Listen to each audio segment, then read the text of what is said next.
Makofi mengi kwa Bwana. Amen.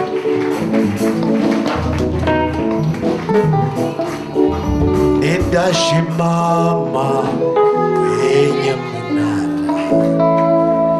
niombeni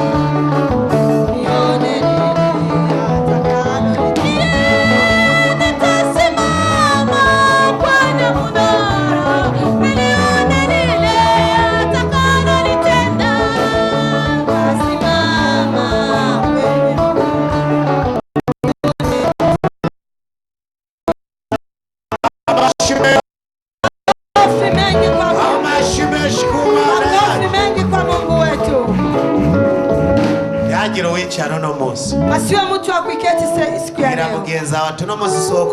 Ambia mwenzako siku ya leo sio siku ya kuketi. Amajambo meza yaje. Maneno mazuri yamekuja. Amajambo meza. Maneno mazuri yaje no munsi. Yamekuja siku ya leo. Ntabwo uza kwicara utanezerewe. Hautaketi bila kufurahi. Naje mbona benshi umenga ntimuzi uwo muri mbere yiwe. Amekuja akaona wengi hamjui kwenye mko.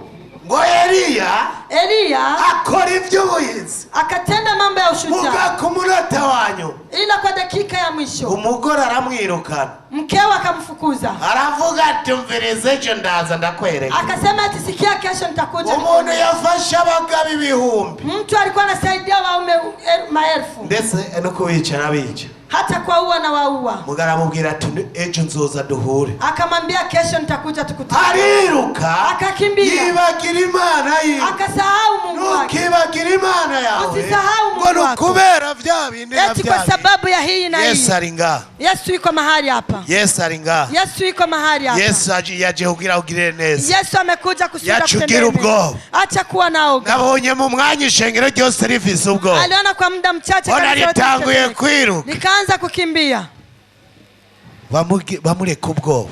Acheni woga. Ubwoba burica. Oga unaua. Ubonye nakango arasinziriye. Mnaona mwenzene tena hari Imana ibigomba yikorera. Kuna chenye Mungu anakuwa anataka kutenda. Bigomba gushira ku munzani. Inataka kutia kwenye kipimo. Umugore abona umwana wiwe yafuye. Mke ameona mtoto wake anakufa. Yaciye amuterura. Amemnyanyua. Nta nubwo yabwiye umugabo wiwe. Hakwambia hata mume wake. Kubera yari yizeye Imana. Kwa maana alikuwa anaamini Mungu. Amujana mu nzu yo hejuru. Akambeba ndani ya nyumba ya juu. Acharugara. Akafunga. Acabwira ati ngomba ngende kuraba abakozi b'Imana. Akasema naenda sasa kuangalia watumishi wa Mungu. Aramubwira ngo hano nta nubwo yamenye na kimwe. Akamwambia njoo hakujua. Kubera ukwizera. Kwa maana hakusikia kama. Umwana arakira mu izina rya Yesu. Mtoto akapona kwa jina la Yesu. Ariko kubera ubwoba ufise. Ila kwa sababu ya uoga unao. Ushobora kukubuza umugisha. Unaweza kukosesha baraka yako. Kubera kutizera Imana yako. Kwa maana kutokuamini Mungu wako. Gushika ngaho ugatangura gukanya. Unafika hapa unaanza kuwa kibaridi.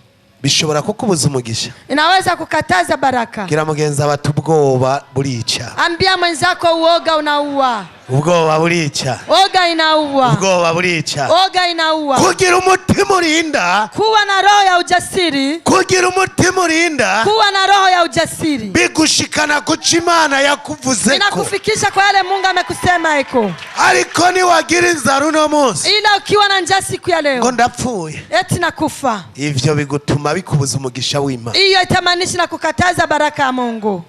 Katwumvire hari imbere kwa hari kiriyo. Acha tusikia huko kwamba kuna kitu. Yuko mwotwenga. Aone kwamba mtacheka. Hanyuma twinjire mu ijambo ryo kurangiza. Kisha tuingie ndani ya neno la kumalizia. Abatanze cha 10 n'amashikanwa. Wenye kutoa sehemu ya 10 na sadaka. Imana ibahezagire cyane. Mungu awabariki sana. Tugiye gusenga mu kanya. Tunaenda kuomba kwa muda mchache. Ariko umugabo aravuga ngo. Ila mume akasema hivi. Ntavuze ico Imana yambwiye. Bila kusema yale Mungu ameniambia. Nta nubwo njya. Sitakula. Nta nubwo mfungura.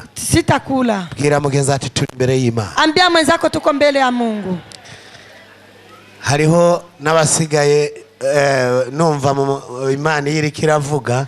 wako na wenye nabaka nasikia Mungu akianza kusema ngo sinzojya ntakubonye mana. eti sitakula bila kukuona Mungu.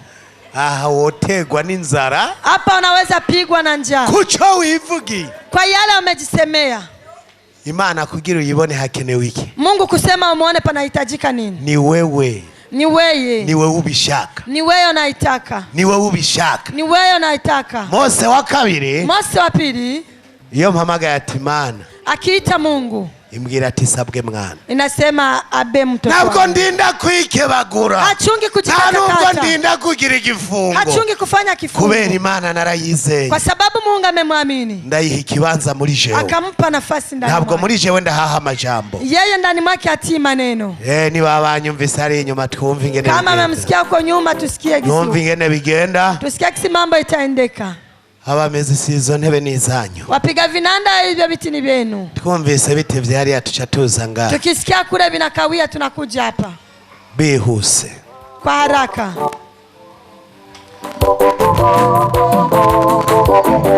Wenyiganze wa utaratwe. Jitingize. Wenyiganze wa utaratwe. Tingizika pole pole.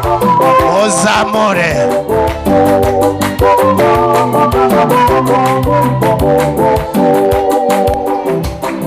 Ishengero muryohe kure. Kanisa furaheni. Uhora habaho umunezero uva ku Mana.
Kuma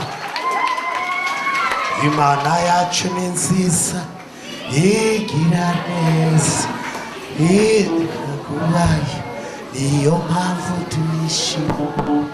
Imana yacu ni nziza igira neza itakubayo niyo mpamvu tuyishima. Imana yacu ni nziza igira neza itakubaye niyo mpamvu tuyishima. Imana yacu ni nziza igira neza itakubayo niyo mpamvu tuyishima. Imana yacu igira neza niyo mpamvu tuyishima. Amashi menshi ku Mana yacu. Makofi mengi kwa Mungu wetu. Amashi menshi ku Mana yacu. Makofi mengi kwa Mungu wetu. Amashi menshi ku Mana Makofi yacu. mengi kwa Mungu wetu. Ibyakozwe n'intumwa Matendo ya Mitume igice n'8 sura yake ya 8 ku murongo w'8. mstari wake wa 8.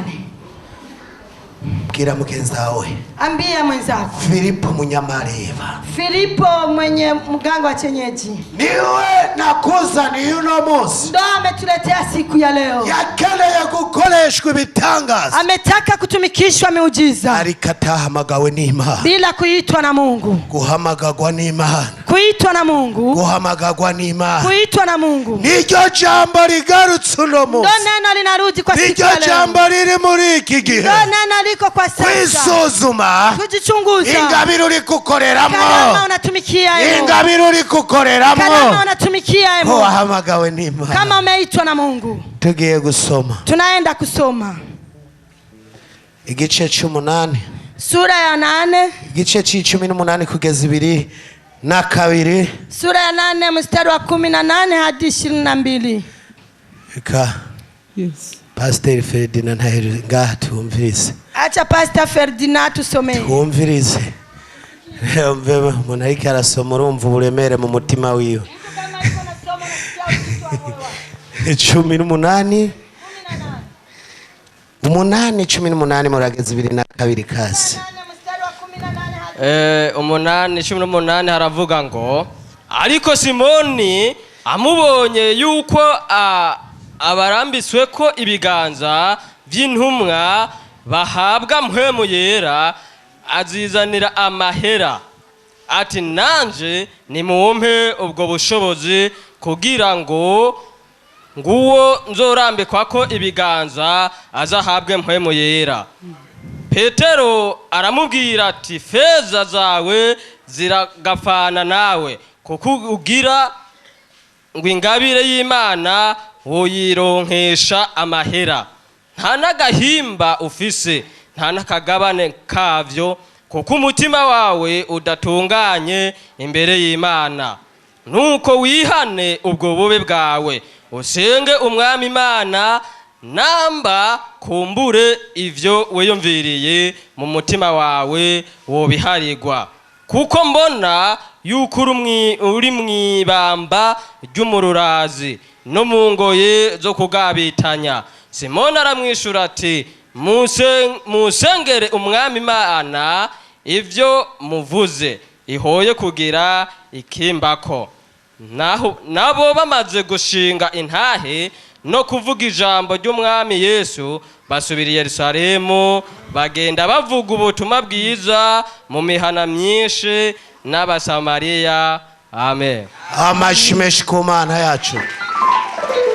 Simoni umunyamareba, Simoni mganga wa kienyeji abona intumwa abo zirambika ku biganza, akaona jinsi mitume inanyosha mikono kwa abona bigenda neza, akaona mambo inakuwa sawa, nawe atangura gufata amafaranga, naye akaanza shika pesa yake abashira amafaranga, akawabebea pesa, ati nanje mumpe ubwo bushobozi, eti na mimi mnipe hiyo uwezo, nanje mumpe ubwo na bushobozi. mimi mnipe uwezo huo. Hari umugabo yahamagawe n'Imana, Palikuwa baba shujaa ameitwa na Mungu, aramubwira akamwambia uragapfana n'amahera yawe kufa na pesa zako, kuko ubushobozi bw'Imana kwa maana ya uwezo wa ntabwo Mungu bukora ku mafaranga, hautumiki kwa pesa, wariko wo kwihana ila ukitubu ukagirirwa neza n'Imana, unaneemiwa na Mungu, kuririmba uzoririmba, kuimba utaimba, kuvuga ubutumwa uzovuga sema ubutumwa, habari njema utasema, aho wari warananiwe gushika mahali ulikuwa umeshindwa kufika uzohashika, utapafika, utoranywa n'Imana. kupata Mungu. Nabwo Imana iraba uburebure, Mungu atizami nta urefu, nubwo Imana iraba ububoga, Mungu angalii nta unene, nubwo Imana iraba kwambara Mungu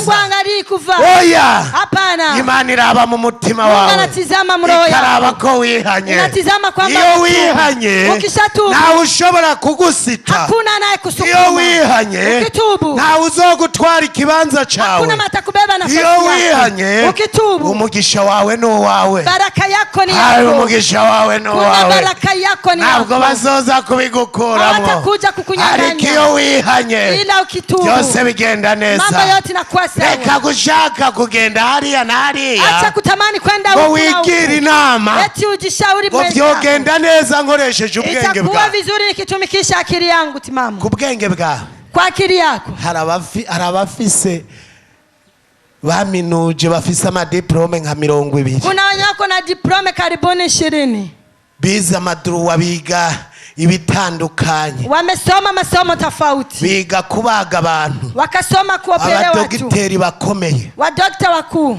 bakuravya arakusatura n'umutwe, akikutizama hivyo na kupasua akongera hata kichwa, akaguteranya, kisha na kuunganisha, ariko ubwo bwenge bwiwe ntaho bushobora kumushitsa. ila hiyo akili yake haiwezi mfikisha. Ugasanga barapanze chambre na saro, Unakuta unapanga chumba na saro, ugasanga umuntu atagira n'uwa mbere, mwenye hana hata somo la kwanza yubaka ama etage, anajenga etaji, yirirwa za Buraya, anashinda naenda Ulaya kubera Imana. kwa sababu ya Mungu. Wewe rero ivyo urimwo ngo uzobishikanwamwo n'ubwenge Wewe bwawe. sasa yenye kwema utafikisha. Oya, umugabo aterura umufuko w'amafaranga, Huyu baba kanyanyua mfuko wa pesa, awushira abakozi b'Imana akabebea watumishi wa Mungu kugira ngo bamurambike ku ikiganza, kusudi wamunyoshe tu mikono. aramubwira ati ntabwo bikorwa n'amafaranga, Wakamwambia hapana, atushiki pesa zako, ariko bikorwa no kwihana.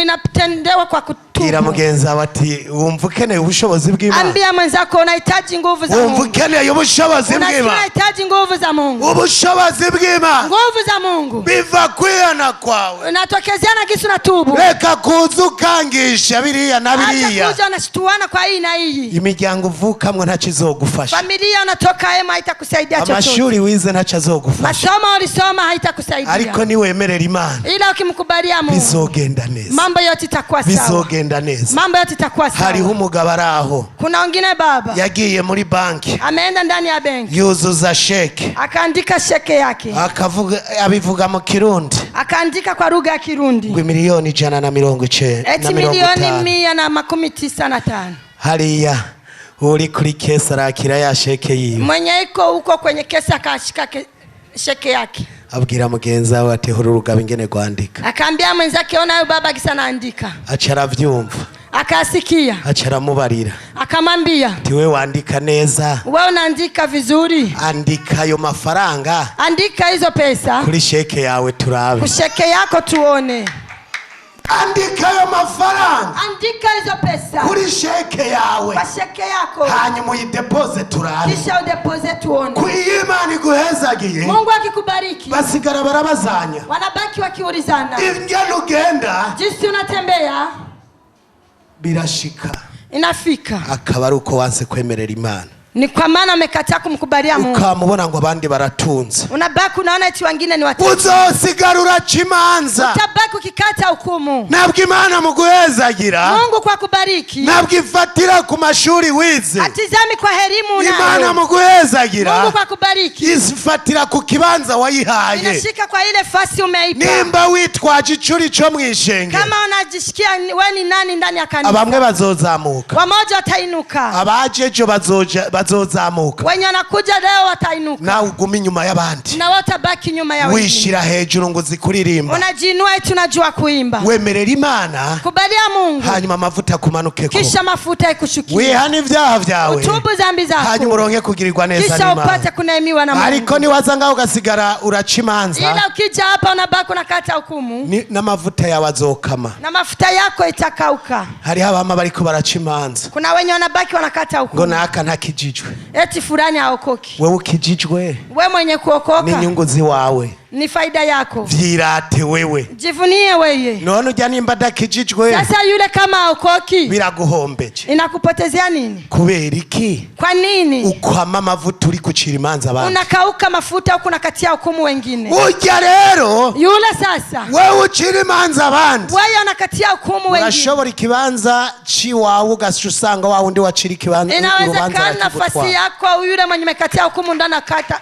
Umwe wacira urubanza. Yule amekatia hukumu. Ugaca usanga ahagaze mu kibanza wahora uhagarara. Unamkuta amesimama kwa fasi ulikuwa unasimama yeye. Kubera Imana. Kwa sababu ya Mungu. Reka twemerere Imana. Acha tumkubalie Mungu. Tubanze twisuzume. Tujichunguze. Mbere yo gusuzuma abandi. Kuanzia kuchunguza wengine. Birashika uno munsi. Inawezekana kwa siku ya leo. Ukaba watembereye. Unaweza kuwa umetembea. Uri umushitsi. Uko mgeni. Ukaba uvuga ati ndakeneye kwemerera Imana. Unaweza sema nataka kukubalia Mungu. Ndakeneye kwihana. Nataka kutubu.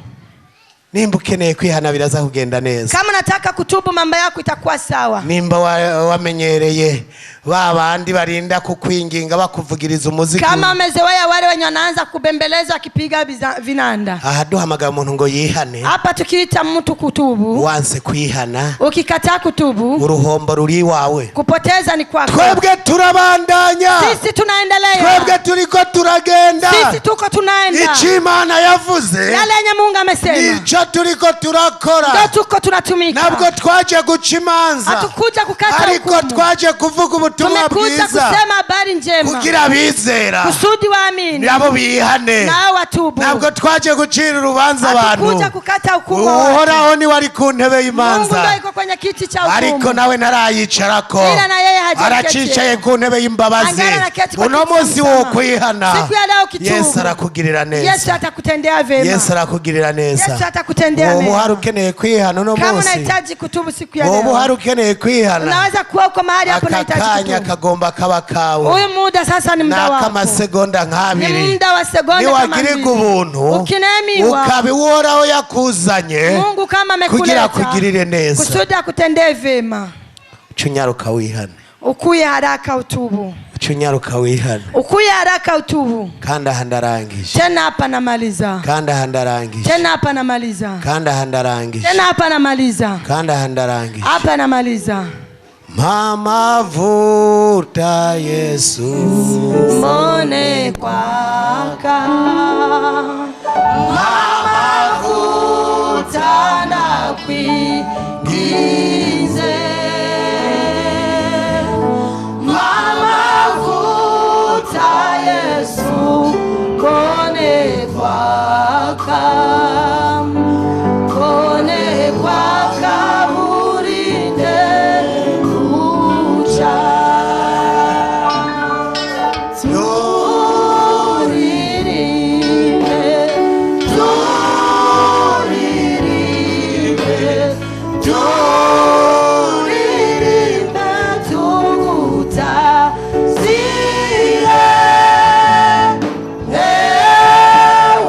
Mama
kuona. bahagurutse kwakira amavuta y'Imana, wamesimama kusudi wapokee mafuta. bahagurutse kugira bakoreshwe ibitangaza, wamesimama kusudi watendewe miujiza. bahagurutswe wamesimama kugira batere intambwe kusudi wapige hatua mu murimo kwa w'Imana. kazi ya Mungu. Ijwi ryawe Sauti yangu nutihana nilizoguteza intambwe, kama utuba haitakusongesha mbele. ukuvuga kwawe abandi Kusema kwako wengine nabwo kuzoguteza intambwe, hakutakupigisha hatua. gutunga urutoka bahero abantu Kushota w'Imana vidole wengine nabwo bizoguteza intambwe, haitakupigisha hatua. amafaranga wowe ufise Pesa unazo nabwo bizoguteza intambwe, haitakupigisha hatua. ariko kugirirwa neza n'Imana, Ila kunemiwa ariko niwihana ibyaha byawe, Ila kitubu za ugiye kubona Imana, unaenda kuona ugiye Mungu. kubona Imana, Unaenda kuona ugiye Mungu. guhagarara ku musozi Unaenda w'Imana, kusimama kwa utangure Mungu. gukoreshwa ibitangaza, Uanze kutumikishwa tugiye Mungu. gusenga Imana. Tunaenda kuona. Murasubira mwaya majambo Tarudia ayo maneno. ati Yesu mwami, uko nagenda ntabyo narinzi,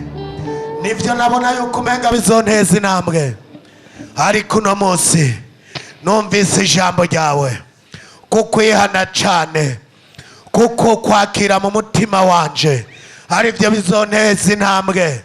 Uno munsi ndakwakiriye, ugendane nanje, ivyo naciyemwo vyose, haba kuvuga abandi, haba gufatanya n'abavuga abandi, haba kwidodomba, bivanye n'ubuzima, bivanye n'ivyo mbona, ivyo ndabisabiye imbabazi. Umpe kwera, amavuta yawe abe muri jewe, mpwemu yera wawe yururuke, akoreshe amavuta yawe, agendane nanje.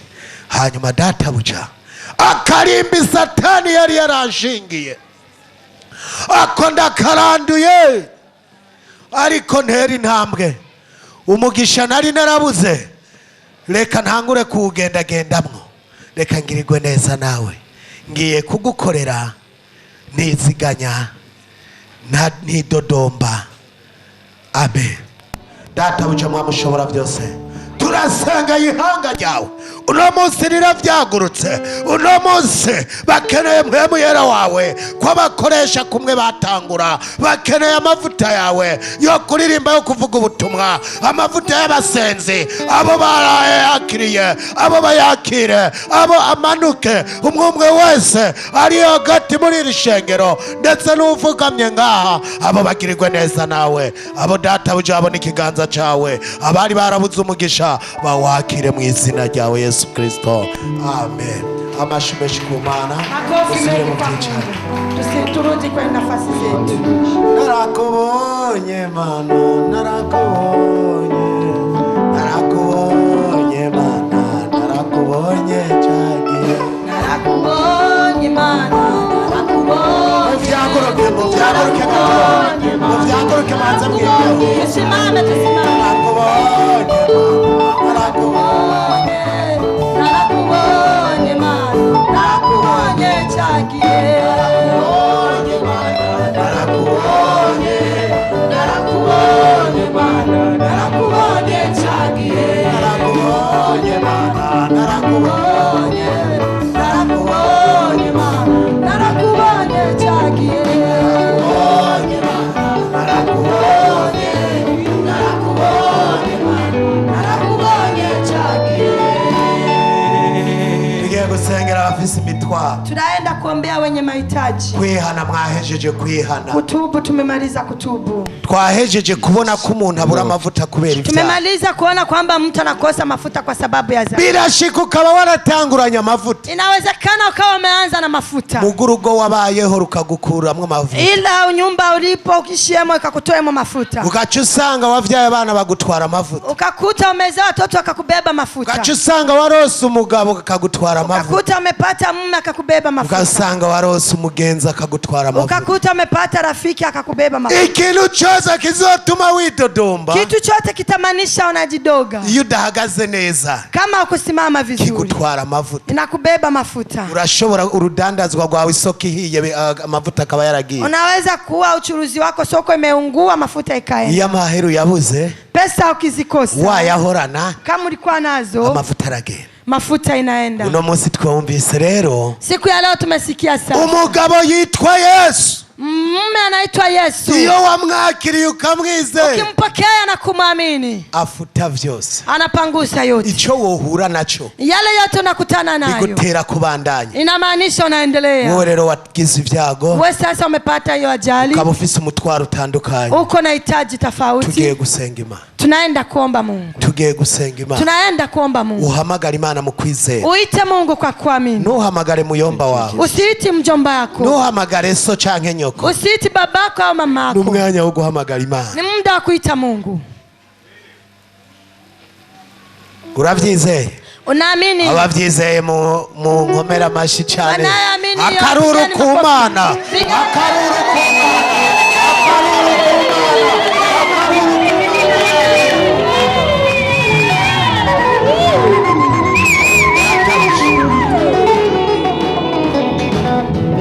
Maniki kiganza cawe. Maniki kiganza cawe c'uburyo. Inua mkono wako wa kuume. Ufise uburenganzira bwo gusengera umutwaro umwe. Unaruhusa na kuombea hitaji moja. Imana niyishurira bibiri carimwe. Mungu hajipimi hitaji mbili chali moja. Reka tuanje twereke Imana ikitubabaje. Acha tuoneshe Mungu ile anatukusikia. Uze kwatura mu mutwaro wawe. Useme hitaji yako. Imana irakwiraje kugirire neza. Mungu anakuja kutendea vema. Data buja mwamushoboraho byose. Baramanitse ukuboko kwabo kw'iburyo. Umutwaro wabo batarawuvuga waruhuze, ariko ndavuze bagirire neza. Tugirire neza Mwami. Hari imitwaro tugenda nayo mwibanga, hari imitwaro umuntu atobwira umwana wawe, ariko wewe urayizi Mwami. Ujya mutwaro nyene ukomeye ku muntu wese ahagaze hano, reka yakire ugirirwa neza nawe, reka yakire gutabagwa nawe. Urakoze kugiriye neza ishengero ryawe. Amen. Amashimeshi kuma. Makofi mengi kwa Mungu. Mubyagira Imana ibahezage. Tuketi na Mungu awabariki. Uno munsi Siku ya leo ntabwo turangiza bwije. hatutamaliza usiku. Abumvise ijambo ry'Imana, Imana ibahezage. Wanasikia neno la Mungu, Mungu awabariki. Twimirije igikorane. Tunakaribia mkutano. Twimirije igikorane. Tuna mkutano. Igikorane kizobera hanze. Huyo mkutano utakuwa ni nje. Ariko ndakeneye babone ko muri Nayoti Imana yatugiriye neza. Ila nahitaji waone kwamba ndani ya Nayoti Mungu ametutendea vema. Ntabwo ibi bibaho ndabikeneye bibone kuku. Hii mambao hahitaji kuyaona hivi. Ndakeneye dushire ko plafo. Anahitaji tutie plafo.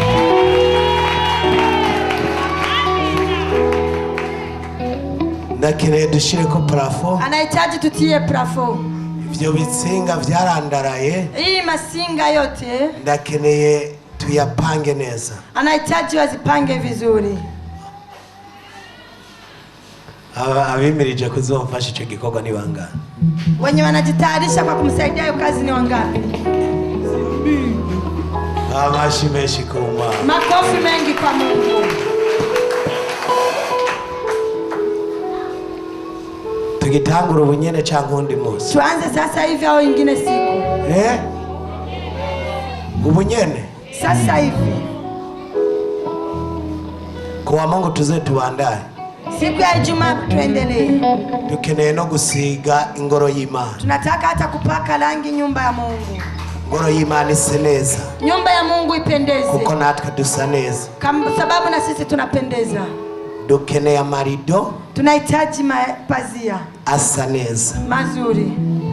Amavandarateri tuyongereze. Vandarateri tuongezeye. Kuko turi abana b'Imana. Kwa sababu sisi ni wana wa Mungu. Naho tuzisengera Kwenye tunaombea hategerezwa gusa neza. panapaswa fanana vizuri. Kandi bikore Imana itaraza. Twumvise ngo Tena tuyatende Mungu bila hajakuja. ngo n'imisozi izokora, Tumesikia hata milima itatumika, n'ibiti bizokora. hata miti itatumika. Reka dukorere Imana tukiriho. Acha tutumikie Mungu tungali uhai. Igihe cyose Muda wote wiyumviriye gukorera Imana, unajifikiria kutumikia Mungu, imirimo niyiturinda. hizi kazi za Mungu ndo zinatuchunga. Babandi wumva bandika ku ma YouTube bavuga amazina yacu. Wala unasikia wanaandika ndani ya YouTube wanasema majina yetu. Amazina yacu bayamenya kubera imirimo. Majina yetu wanayatambua kwa sababu ya kazi. Ariko utagira umurimo, Ila kama una kazi, nta zina ryawe rizopfa hakuna rimenyekanye. jina lako litajulikana.